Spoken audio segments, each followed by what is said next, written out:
ሰላም ሰላም ኢትዮጵያውያንና በመላው ዓለም የምትገኙ ባላችሁበት ሰላማችሁ ይብዛ። ንጉሴ ነኝ ከስካይቱ።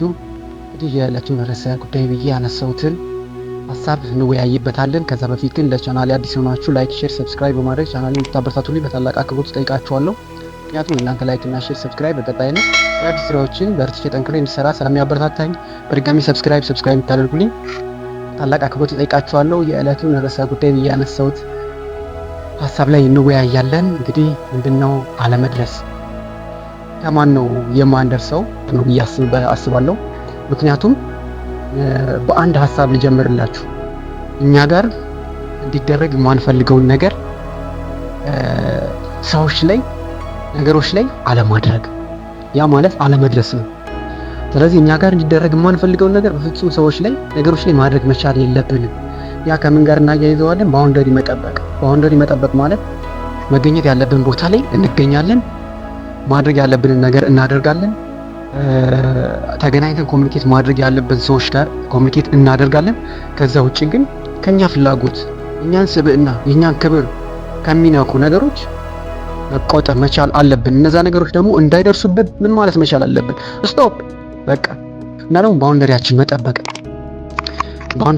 የምንለው ሌላ ሀሳብ ስጨምርላችሁ፣ አንዳንድ ሰው ምንድነው እንደ ሰውኛ ባህሪያችን እንደ ተፈጥሮ ሆኖ አስቸጋሪዎች ነን። የሰው ባህሪ ትንሽ አስቸጋሪ ነውና ምን አለ መሰላችሁ፣ በካፒታል ደረጃ ላይ ኖረን ይችላል፣ በሀብት ደረጃ የድሃ የምንባል ምናምን ልንሆን እንችላለን። እና ከኛ የተሻሉ ደግሞ በካፒታል ደረጃ ያላቸው ሰዎች የኛን ክብር፣ የኛን ማንነት ያንቋሸሹ ሊጠቀሙ ይፈልጋሉ።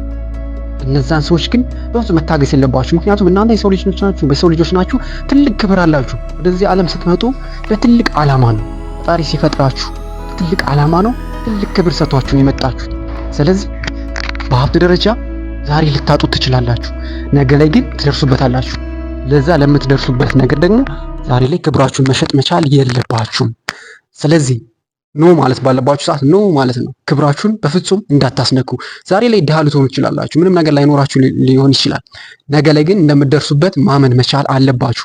ምክንያቱም ዛሬ ላይ በሀብት ደረጃ በልጧችሁ የተናገራችሁ ሰው ትናንት እናንተ የነበራችሁበት ደረጃ ላይ እንዳለ 100% እርግጠኛ ሁኑ።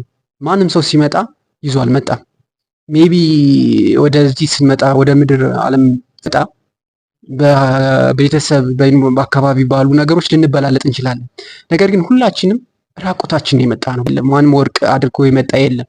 ስለዚህ ዛሬ ላይ እናንተን የሚናገራችሁ ሰው ትናንት እንደናንተ አይነት ሰው እንደሆነ ማሰብ መቻል አለባችሁ። ስለዚህ ኖ ማለት መቻል አለባችሁ። በህይወታችሁ ላይ ማንም ክብራችሁን ሊነካው አይገባም፣ ስለማይገባ እናንተም ነገር እዛ ደረጃ ላይ መድረስ ስለምትችሉ። ስለዚህ ኖ ማለት ባለባችሁ ሰዓት ኖ ማለት አለባችሁ። ባውንደሪያችሁን ደግሞ መጠበቅ ነው። በቃ በህይወታችሁ ትልቁ ማለት መገኘት የሌለባችሁ ቦታ አትገኙ። ምክንያቱም የእናንተ ክብር የሚነካው፣ የእናንተ ክብር የምታስነኩት ባውንደሪያችሁን ባለመጠበቃችሁ። መገኘት በሌለባችሁ ቦታ፣ ማድረግ የሌለባችሁን ነገር አታድርጉ። ያንን ነገር ካደረጋችሁ ክብር የሚባለው ነገር ልታጡት ትችላላችሁ። የሰው ልጅ ትልቅ ክብር ያለው ፍጡር ነው። ስለዚህ ክብራችሁን መጠበቅ መቻል አለባችሁ። ክብራችሁን ጠብቁ። ምክንያቱም እናንተ የሰው ልጆች ናችሁ። የሰው ልጅ ደግሞ ትልቅ ክብር ያለው ፍጡር ነው።